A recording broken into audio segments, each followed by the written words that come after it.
Well, hello YouTube, it's me, Tri-State EDC, bright and early on a rainy day. Rainy day in the fall of 2025, with a knife that I think is releasing fall of 2025. It's a new Winterblade Co. knife. Big deal, big news. It's hot. It's hot. I've been sitting on this since Blade Show in June. It's currently the end of September. I've been sitting on it for a minute. I've been holding off on making this video. I wanted it to be fresh. I wanted it to be hot. Capiche? So this is technically the last knife I picked up on Blade Show that you haven't seen. You've seen it on live streams, but you haven't seen a video of it until now. So we're going to open this little pouch. We're going to touch it. I'm going to tell you all about it as far as I'm aware, the things I know, the things I don't know. I'm going to make some things up along the way, and then that'll be it. So we're going to do that together right now.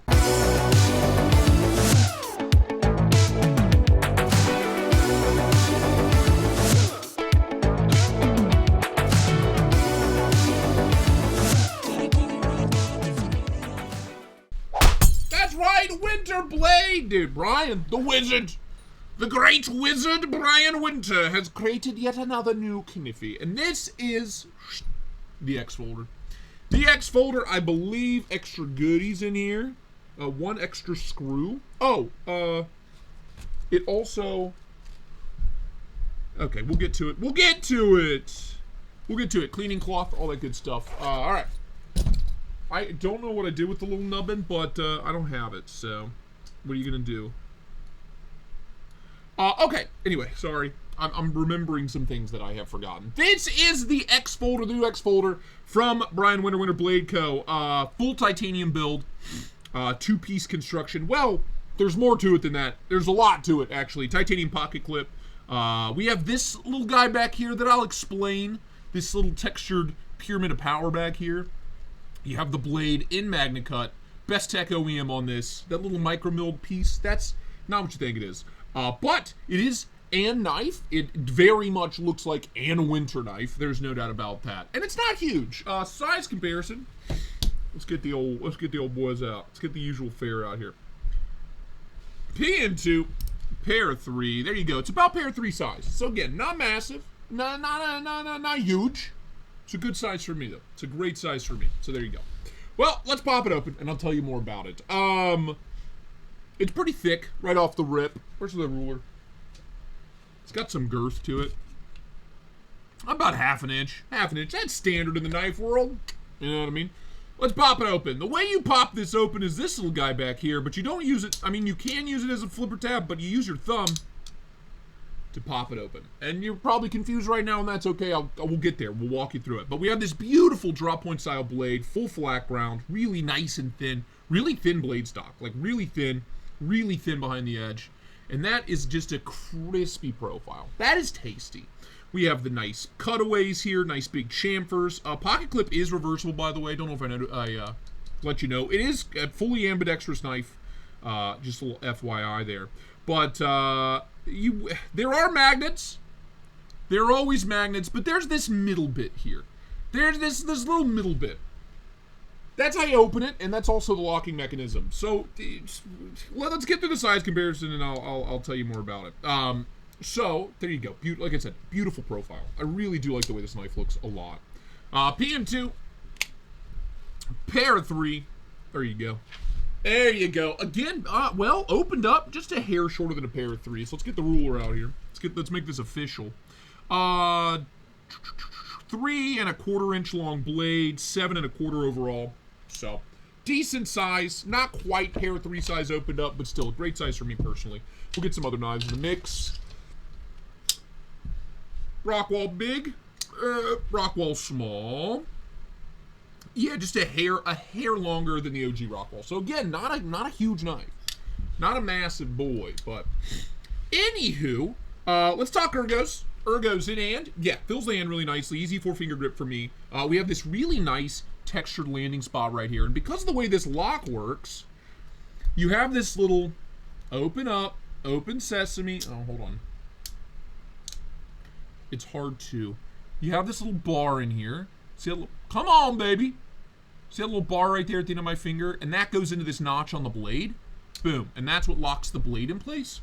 So when you're holding it, thumb on that, you're strengthening the lock. Boom. Really nice textured landing spot right there, and also you're adding pressure to the locking mechanism in a normal grip so that it is not opening. So this is a very strong locking mechanism, an absurdly strong locking mechanism actually, because on top of that, you have this bit, which is all one piece, this whole piece right here, pivots around that right there, right? So two pivots on this technically.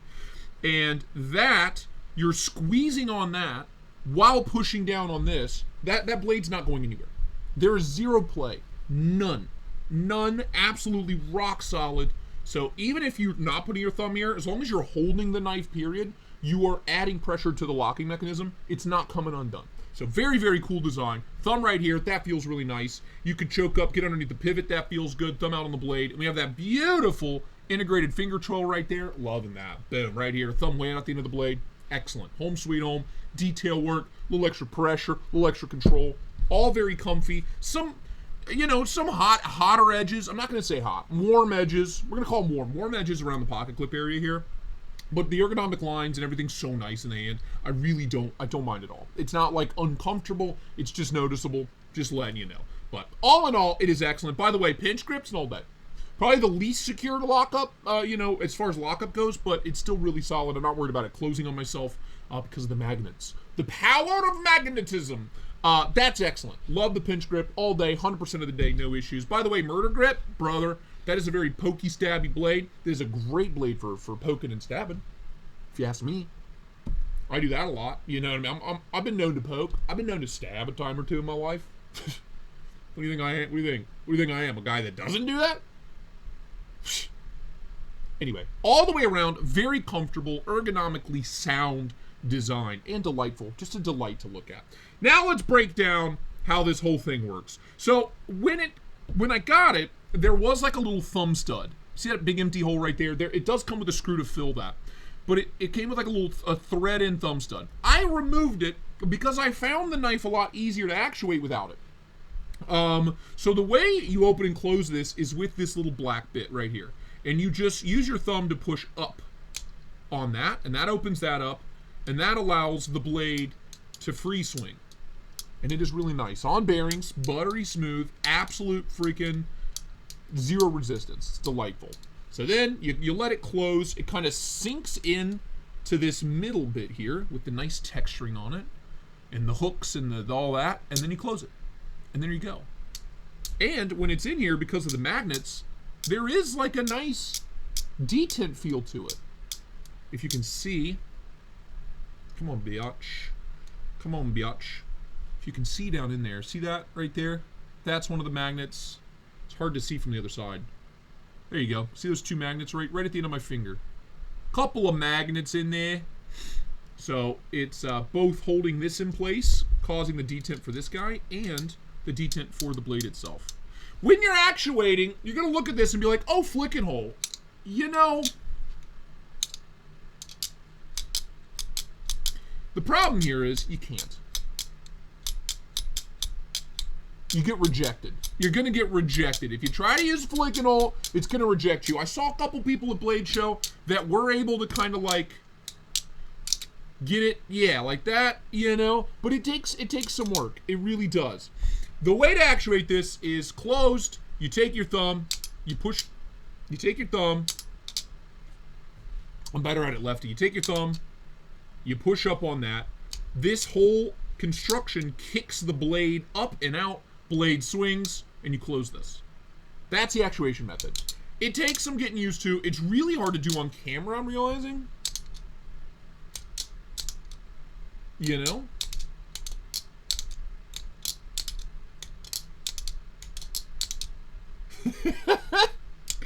It is so wild. It is so different than anything I've ever played with.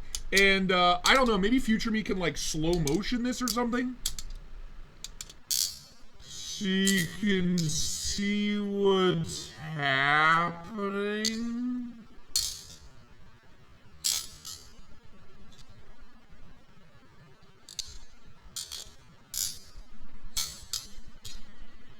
But I tend to have a better time with it left-handed for some reason. I don't know why that is.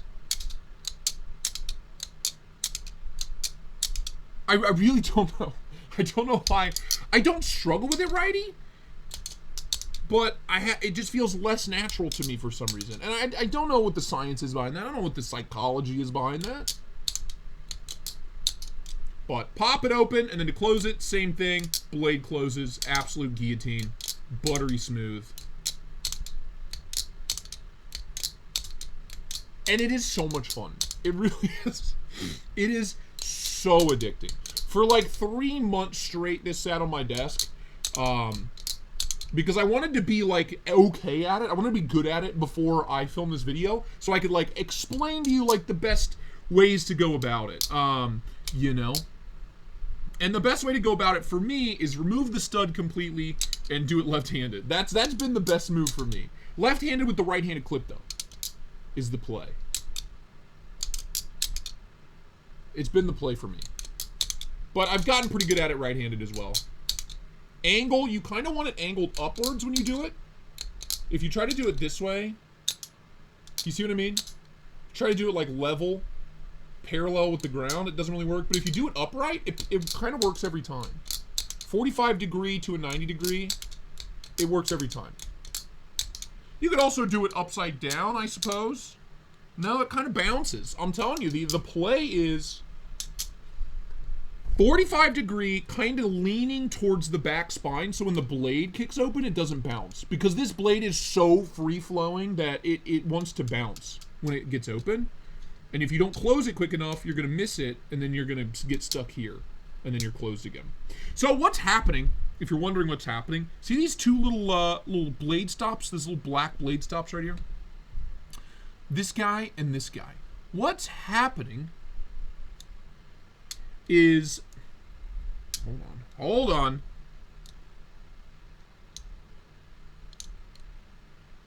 The edge of this centerpiece here is catching those two little, right here, you can see it making contact. Right there, it's catching those two little like thumb stud things, these two little nubbins right here, and that's what's popping the blade out. So those little blade stops right there. I mean, how he comes up with this stuff, how he dreams this stuff up, I will never understand. I'll never get it. I don't understand. I don't understand, dude. The man has made a career out of reinventing the wheel. And it's as simple as that. The one thing they tell you not to do, I went to engineering school, that's the thing they tell you not to do. What's, you know? And he's like, you know, fuck that. I'm going to do it anyway. And sure shit, it works. It's a lot of fun. It's very different. It does not function or feel like a normal pocket knife action-wise. The action's really good. It's really addicting. But it does not feel normal. It is a very awkward thing at first. It will take you a good 5 or 10 minutes to really get used to the movement. Because it's something, if you're a knife guy, you're not used to doing with your hands. As weird as that sounds. So keep that in mind. The action is fun. It's addicting. It's like meth. I can't get enough of it. But it takes a while. There's a huge learning curve, but I promise you it's worth it. It's easier than a battle song. That being said, you know, I'm kind of a big time badass Billy badass battle song boy myself. That's the only thing I know how to do is open and close it. If you can do that, you can do this. Anyway, we gotta cut something. Magnet cut on the blade, beautiful drop point style blade, full flat ground, really thin blade stock. Will it cut? Brother, I bet you $1. Brother, I bet you a damn $1. Oh, I bet you $1 here. Delish. Absolutely delish. Killer. Nice and thin behind the edge. Killer factory edge. Best tech. Doing the Lord's work. Look at it. Well, of course I botched that one. Excellent. Excellent. Excellent. Now, from what I'm aware, these are coming out October? Maybe Brian's pushed that or pulled that. I'm not sure, but I believe the pre-order already happened, and there's going to be a drop in October maybe, or the pre-order's incoming. But he did have some of these at Blade Show, so you've probably seen a few of them. I love it. I really do. I'm glad I'm finally getting around to doing this video because I've been dying to carry this. I've carried it around the house. I've like played with it at my desk for hours on end, but I haven't taken it out into the world and kind of beat up on it, and I'm looking forward to that. But that is it. Links to this down below. I will get you an official date as soon as that is available. We'll talk about this on live streams, pictures on Instagram, all that good stuff. But that is it, the X folder from Brian Winter. Pumped to see what he comes up with next. Like the video, comment, subscribe, become a channel member. Future me, do we know price? Do we know price? Anyway, like the video, comment, subscribe, become a channel member, Patreon member. I'm on Instagram, TikTok, Threads, Red Note, Facebook. I'm out there. I'll see you on the next one. Thank you so much for watching. Bye-bye now.